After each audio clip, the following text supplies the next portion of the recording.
오늘은 말씀의 제목이 마주 보면 답이 없다, 위를 보면 답이 있다입니다. 여러분, 모든 인생의 문제는 그렇습니다. 마주 보면 답이 없습니다. 부부간의 문제, 마주 보면 답이 없습니다. 부모 자녀의 문제, 내가 내 배로 난 자식도 마주 볼 때는 거기에서 문제, 답이 없습니다. 그러나 위를 볼 때 답이 있는 것입니다. 하나님을 볼 때 거기로부터 답이 오는, 인생의 모든 문제는 그렇습니다. 개인의 문제도 그렇고, 가정의 문제도 그렇고, 사회적 갈등, 노조와 회사 경영진이 마주 볼 때는 거기에 답이 없습니다. 누군가가 무릎을 꿇고 위를 볼 때 거기에 답이 있는 것입니다. 이 당과 저 당이 서로 마주보고 싸울 때 거기엔 답이 없습니다.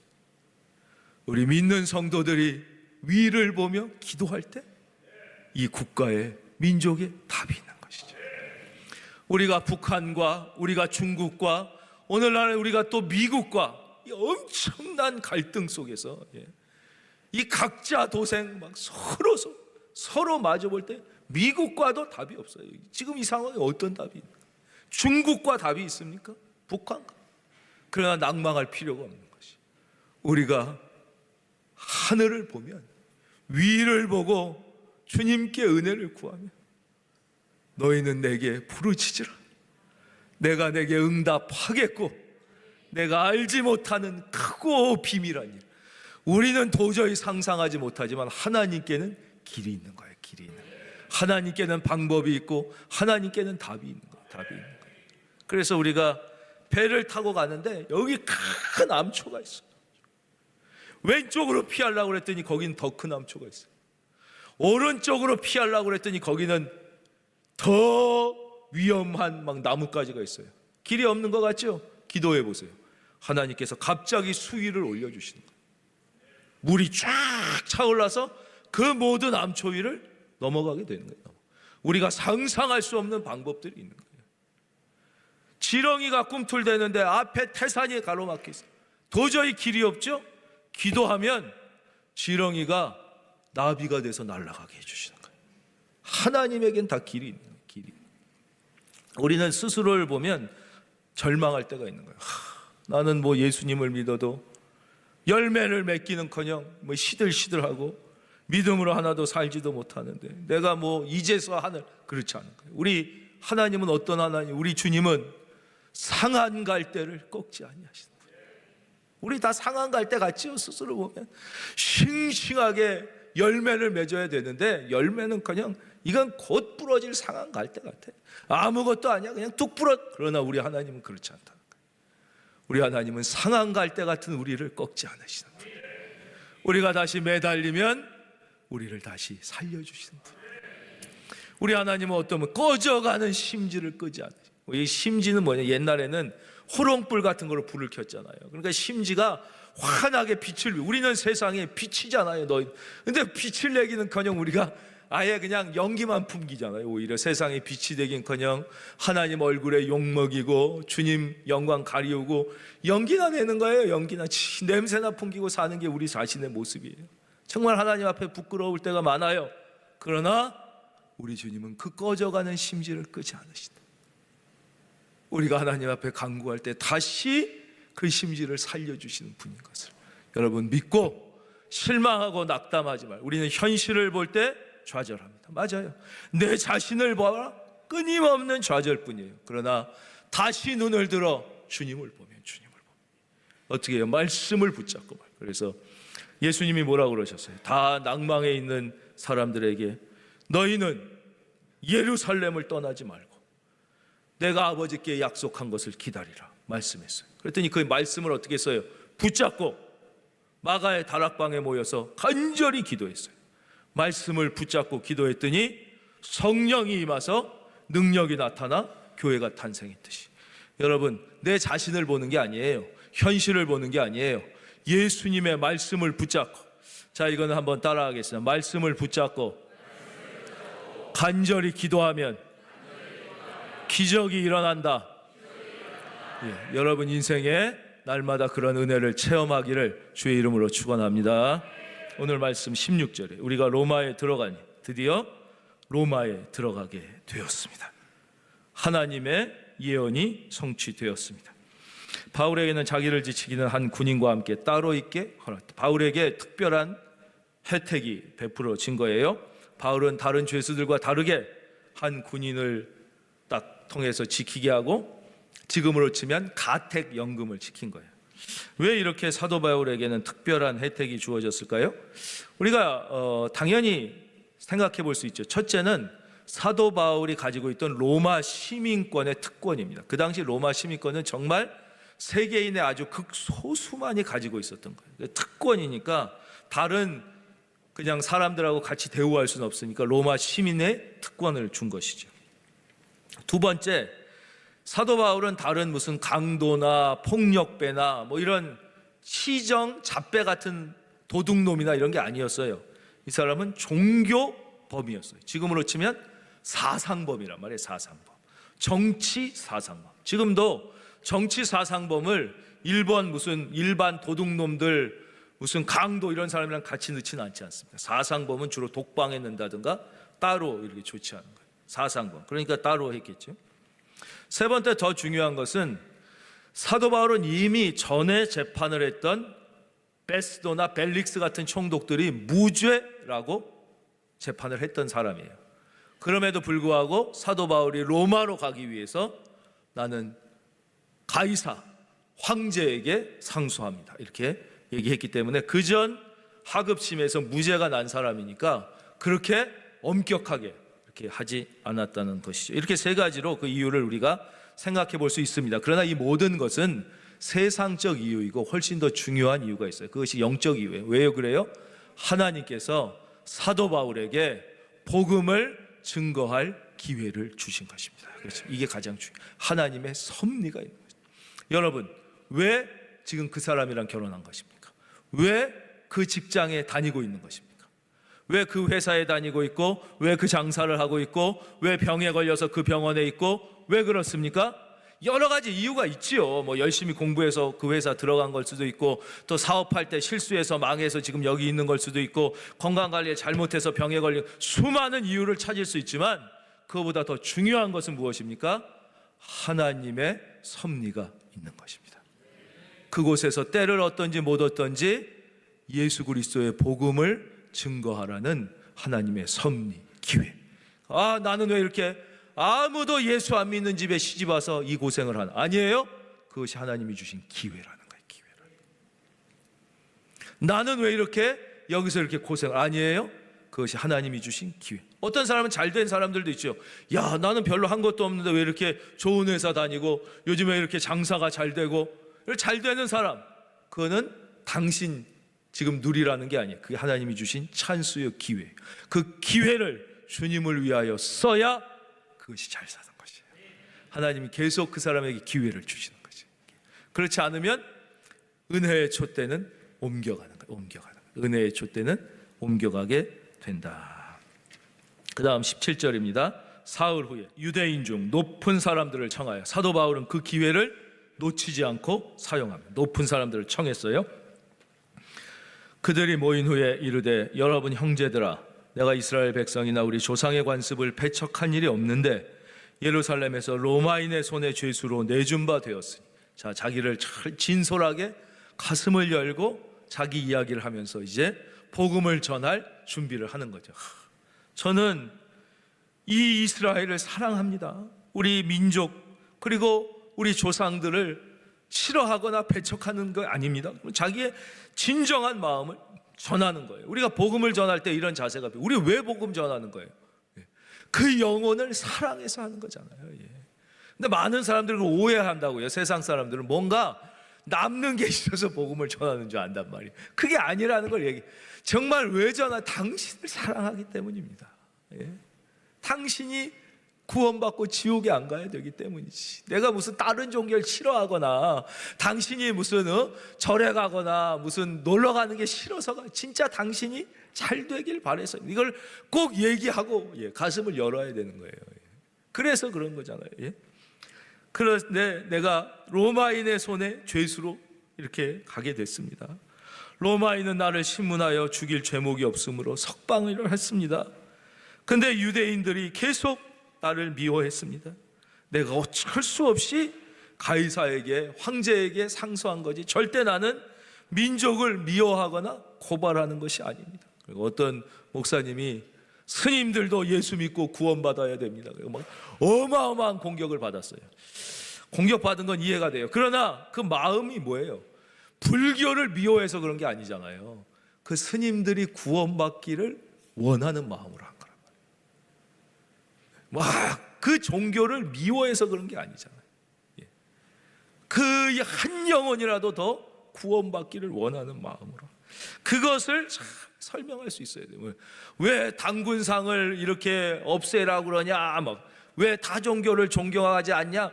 그게 아니잖아요. 그 잘못된 우상에 빠져서 영원히 지옥에 가는 것을 볼 수 없는 안타까움.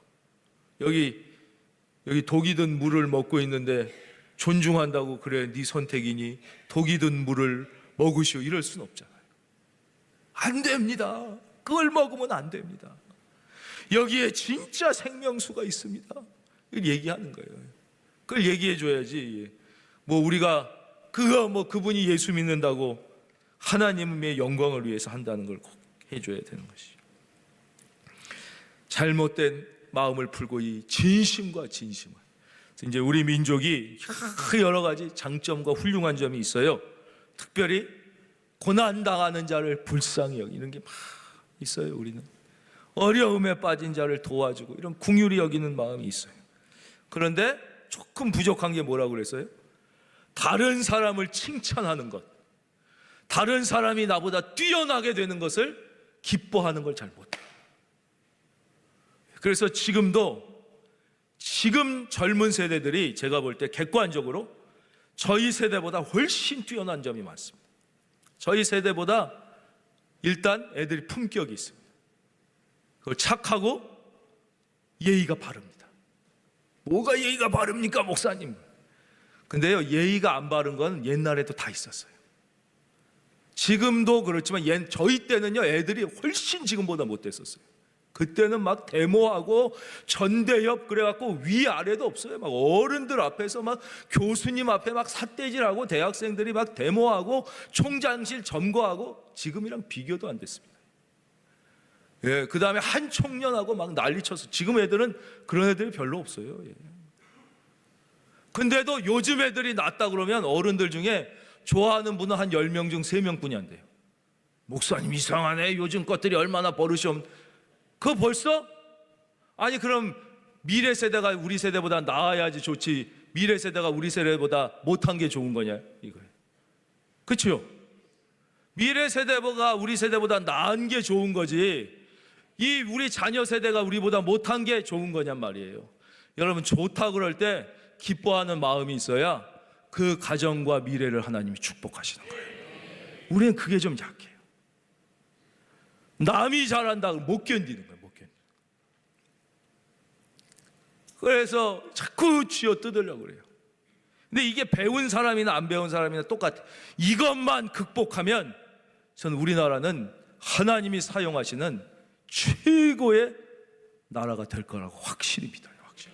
근데 지금 많이 극복되어 있어요. 지금 젊은 세대들은 공정하기만 하면 그런 거에 대해서 그렇게 시기하고 이런 게 훨씬 적어졌다고 저는 생각합니다. 훨씬 뛰어나신 거예요. 하나님의 자녀로 다른 사람의 성공과 장점을 무조건 기뻐하기로 작정했어요.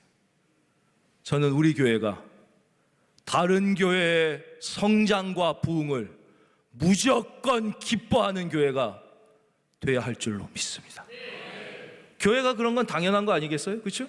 교회가 다른 교회가 부흥하고 성장하고 잘 되는데 그 교회는 그건 잘하지만 요건 못합니다. 이건 잘하지 이렇게 하는 교회가 그 교회다운 교회겠죠. 여러분 한 분 한 분은 성령님이 거하는 하나님의 교회임을 믿으시기를 바랍니다. 한 사람 한 사람이 교회예요. 우리에게는 반드시 그 결단이 있어야 돼요. 그래야 하나님이 여러분의 자녀의 미래를 책임져 주시는 거예요. 우리가 잘 되는 거예요. 서로가 밀어줘서 잘 되는 거예요. 이게 부족하면 선진국이랑 후진국이랑 미안하지만 제가 많이 가지 않습니다. 후진국 사람이 더 착합니다. 선진국 사람이 더 깍쟁이가 많아요. 결정적인 차이가 뭐가 나냐? 첫째, 후진국은 땡큐라는 말이 별로 없습니다. 선진국은 깡쟁인데 감사하다는 말이 어마어마하게 많습니다. 프랑스 멀시, 독일 땅케, 미국 땡큐를 하루에도 수천 번씩 듣습니다. 근데 후진국은 감사하다는 표현이 대단히 드뭅니다. 두 번째, 선진국은 영웅을 만듭니다. 잘 되는 사람을 팡팡 띄웁니다. 후진국은 영웅을 안 만듭니다. 잘 나가는 사람을 어떻게든지 끌어내리려고 합니다. 더 착하고 덜 착하고의 문제가 아니라 어떠한 정신 시스템을 가지고 있느냐가 그 나라의 운명을, 가정의 운명을, 개인의 운명을, 여러분 이 시간 여러분의 태도를 바꾸면 인생의 고도가 바뀌는 거예요. 여러분의 태도를 긍정으로, 칭찬으로, 지지로 바꾸는 은혜가 있기를 바랍니다. 바꿔지는 거예요. 자, 그 다음 보겠습니다. 20절이 아주 중요한 말씀인데요. 이러므로 너희를 보고 함께 이야기하려고 청하였으니 이스라엘의 소망으로 말미암아 내가 이 쇠사슬에 매인 바 되어. 이스라엘의 소망 때문에 매였다 이거. 이스라엘의 소망은 무엇입니까? 당연히 예수님이죠. 예수님. 이스라엘의 소망은 영원한 참된 왕이며 제사장이며 구원자이신 메시아가 이스라엘의 소망이었어요. 그렇죠? 모든 인류의 소망. 내가 예수님 때문에, 이스라엘의 소망, 메시아 때문에 그분을 증거하다 내가 이렇게 매인 바가 됐습니다. 여러분들은 예수님 때문에 얼마나 고난을 받으십니까? 예수님 때문에 얼마나 손해를 보고 계십니까? 우리 하나님은 좋으신 하나님입니다. 예수님 때문에 하나 손해를 보면 1000가지를 주시는 분이에요. 예수님 때문에 하나 손해를 보면 10,000가지를 주시는 분이에요. 우리 하나님은 보상하시는 하나님, 우리 하나님은 갚아주시는 하나님이에요. 그게 하나님의 본질이에요. 본질. 우리 하나님은 네 팔자대로 살라고 놔두시는 분이 아니에요. 우리가 이제 하나님, 뭐 하나님 자체를 안 믿는 분들도 있죠. 뭐 하나님 신존재 증명 이런 게 있는데 하나님은 그냥 우리의 DNA 속에 있는 거예요. 그래서 칸트는 이걸 선험적 지식이라고 그랬죠. 우리가 경험하거나 배워서가 아니라 인간의 DNA 속에 하나님은 계시다. 하나님은 계시다. 선험적 지식.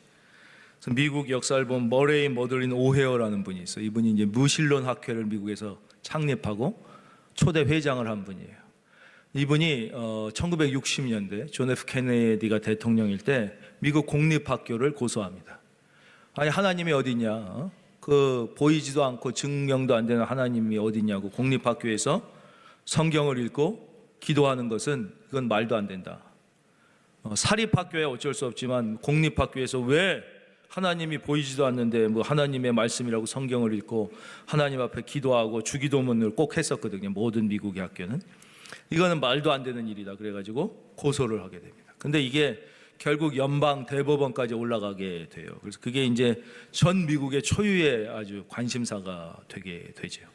그래서 그게 이제 막 이제 생중계가 다 된 거예요. 얼마나 초미의 관심사였겠어요. 근데 그때 대법원에서 그 대법 원장이 마지막 판결을 내렸는데 너무나 놀랍게도 이 무신론 학회 회장인 오헤어 여사의 주장을 인용합니다. 그래가지고 모든 공립학교에서 성경을 읽고 기도하는 것은 앞으로 금지한다. 이렇게. 신존재가 증명되지 않았고 하나님이 증명되지 않았는데 성경을 하나님의 말씀이라고 읽고 하나님께 기도하는 행위는 학교에서 공립학교에서 정당하지 않다. 이래가지고 그때부터 미국이 개판된 거예요. 학교에서 막 난리 나고 땅땅땅 그게 이제 전 미국에 중계가 됐습니다. 근데 그 재판이 나자마자 이 무신론 학회 이 오헤어 여사가 너무너무 기쁘니까 막 하늘을 우러러 오 하나님 감사합니다. 그래. 그게 다 중계가 됐다는 거예요. 이 사람의 마음 속에는 본능적으로 하나님이 계시는 거예요. 하나님. 그게 가장 선엄적 강력한 두 번째 의식이 엄마 의식입니다. 엄마가 없이는 우리가 생명이 존재할 수 없기 때문에, 그래서 엄마라는 단어는 전 세계적으로 거의 같습니다. 맘, 엄마, 영어랑 우리말이 완전히 다른데도 엄마와 마음은 같잖아요. 그렇죠? 같은 거예요. 이거는 왜냐하면 이 선엄적으로 같을 수밖에 없는 거예요. 하나님에 대한 인식, 이런 것들. 우리가 부족해도 이렇게. 그 다음으로 바로 넘어가도록 하겠습니다. 다음입니다. 21절. 근데 이 사람들의, 이 유대인 고위층들의 반응이 사도 바울의 생각과 너무 달랐습니다. 그들이 이르되 우리가 유대에서 내게 대한 편지도 받은 일이 없고 또 형제중 누가 와서 내게 대하여 좋지 못한 것을 전하든지 이야기한 일도 없느니라 그랬어요. 사도 바울은 이미 이 유대의 고위층이 예수에 대하여, 복음에 대하여, 사도 바울에 대하여 안 좋은 편견을 갖고 있을 거라고 생각했어요. 충분히 그럴 만하죠. 근데 이 사람들이 뜻밖의 전혀 그렇지 않다고 그러는 거죠. 이게 되게 중요한 시사점을 우리에게 줍니다. 우리는 미리 생각하고 그럴 거라고 생각해요. 그래서 모든 사람은 두 마리의 개를 키우고 있다고 그러잖아요. 다 두 마리의 개를. 하나는 선입견, 하나는 편견. 사람에 따라 반려견도 키우는데 반려견은 집에 놓고 오지만 이 선입견과 편견은 다 교회에 데리고 온다는 거예요. 선입견과 편견을 우리가 가지고 있다는 거죠. 그래서 복음을 전할 때도 이분은 꼭 내가 복음을 전하면 교회에 와줄 것 같은데 이 사람이 냉정하게 거절할 때 낙심하는 거예요. 그러니까 그 다음에 용기가 안 나. 이렇게 꼭 내가 부탁하면 들어줄 것 같은 사람도 거절을 했으니 저렇게 안 들어줄 것 같은 사람에게는 얘기 하나 만하겠네. 이래서 우리가 지레 포기한다는 건데 전혀 그렇지 않다는 거예요. 이거를 심리학적 용어로 조망 수용의 한계 이렇게 얘기합니다. 이게 예일대학에서 실험한 건데요. 아주 친한 친구, 아주 친한 연인이나 부부끼리 나의 배우자나 연인이나 친구가 무엇을 선택할지를 놓고 맞추라고 그랬어요. A, B 중에. 그랬는데 맞추는 확률이 50% 딱 나왔어요. 이건 뭐예요? 동전 던져서 앞뒤로 한 거랑 똑같이 나왔다는 거예요. 근데 대부분의 사람은 내가 80에서 90% 정도 맞출 거라고 다 얘기를 했어요. 그만큼 가장 가까운 배우자와 친구와 연인도 상대방의 마음을 우리가 알기 어렵다는 것입니다. 지레짐작하지 말라는 거예요. 지레짐작하지 말라는 거예요. 근데 우리는 다 지레짐작해요. 저 사람이 나를 싫어해서 인사를 안 받았다. 아니에요. 오늘 아침에 화장실을 못 가서 그런 거예요. 그렇지 않고 우리는 다 지레짐작한단 말이에요. 지레짐작. 더 놀라운 것은 부모님들에게 이번 크리스마스에 자녀가 무슨 선물을 받길 원하는가를 써보라고 그랬어요. 이거는 주관식이에요. 맞추는 확률이 10에서 15%도 안 됐습니다. 자기가 키운 애들인데도 자기 애가 진짜 뭐를 받고 싶어 하는지 모르는 거예요, 부모가. 물어봐야 알 수 있다는 것입니다. 이걸 조망 수용의 한계라고 해요. 그래서 여러분들이 복음을 전할 때에 지레 짐작하지 말고 열린 마음으로 때를 얻든지 못 얻든지 마음을 열고 전하면 구원은 하나님이 하시는 거예요. 하나님이 할 수 있도록 이렇게 해요. 그러니까 추측하지 말고 지레 짐작하지 말고 직접 물어봐라. 이랬어요. 22절입니다. 화면 보시고 22절 함께 읽고 오늘 말씀 맺겠습니다. 시작.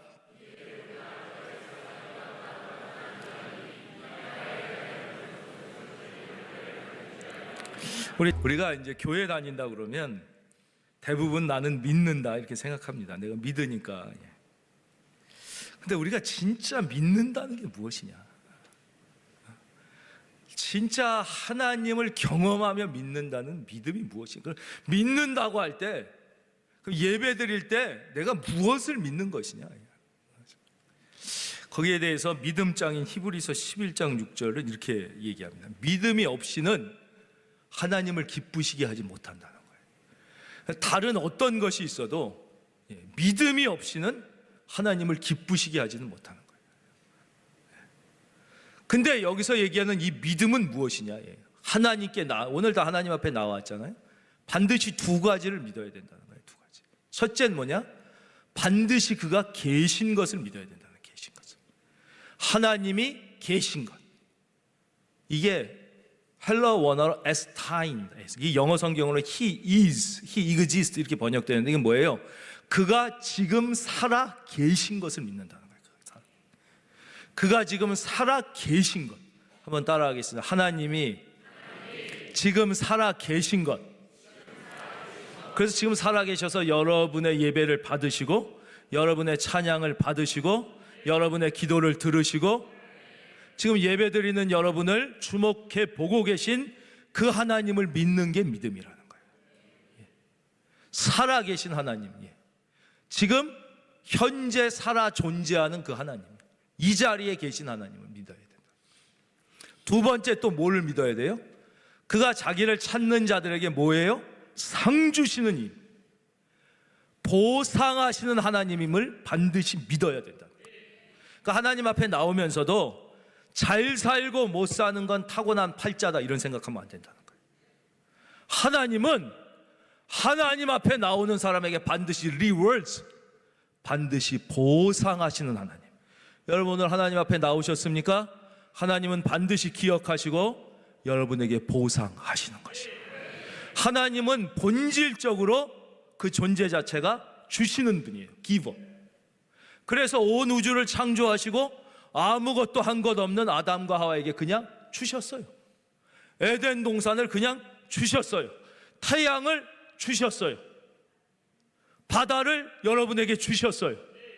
할렐루야. 예. 공기를 주시고 다 주시는 분이에요. 하나님은 주시기를 기뻐하는 분이에요. 그래서 우리는 하나님 앞에 나올 때 잘 살고 못 사는 건 어차피 팔자고 그냥 마음의 위로를 얻고 이런 게 아니라는, 반드시 하나님 앞에 나올 때 두 가지를 믿어야 되는데, 첫째, 그는 지금 살아계셔서 나와 함께 하시는 분이고, 내가 하나님 앞에 나오면 반드시 나에게 보상하시는 분이라는 사실을 믿고 여러분 믿음으로 살면 하나님은 보상해 주시는 거라는 거예요. 제가 목요일 날 평생을 미국에서 이민 목회를 하셨던 목사님을 만났어요. 80년대부터 미국에서 평생 사역을 하셨어요. 근데 이분이 초기 이민 사회 때, 지금은 절대 안 그렇대요. 이분들이 큰 실수하셔서 나중에 후회하신 얘기를 하더라고요. 그게 뭐냐면, 그때만 해도 우리나라가 못 사는 나라니까 미국에 처음 가면 대부분 할 일이 없는 거예요. 대부분 너무 힘든 육체 노동을 하는 거예요. 거기가 세탁소 아니면 글로서리스토어, 지금 우리나라 편의점 가는데 24시간 쉬지 않고 하는데, 24시간은 아니지만 쉴 수가 없는데, 아니면 샌드위치 가게, 피자 가게도 지금 같은 이런 게 아니라 옛날 우리 버스 정류장 앞에 보면 요만하게 돼 있어가지고 한 조각씩 파는 그런 거예요. 1년 내내. 그런데 영어를 못하니까 얼마나 무시를 받았겠어요. 나 알지도 못하는 나라에서 와서 영어도 못하는 동양. 그러니까 이 사람들은 자녀에게 너는 무시받으면 안 된다, 넌 영어를 해야 된다. 그래가지고 어떤 가정들은 집에서 너 영어 해야 된다, 한국말을 못 쓰게 한 가정들이 있었다. 너 영어 해야 돼.